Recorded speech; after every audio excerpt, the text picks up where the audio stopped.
Hi, welcome to this video. How to change the keyboard layout on iPhone. One of the ways to do that is to hit the Earth icon or hold the Earth icon. And you can switch to the left, switch your keyboard layout to the left or to the right, or just keep it in the middle. And of course you can hold to change the language, right?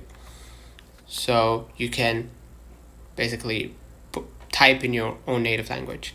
Another way of doing it, you can just go back to your screen, go ahead to the settings, general, scroll a little bit down to find keyboard, go ahead to the keyboard, QWERTZ, right? You can see that in English I have a layout, right, that you can change, right? Same goes with your native language.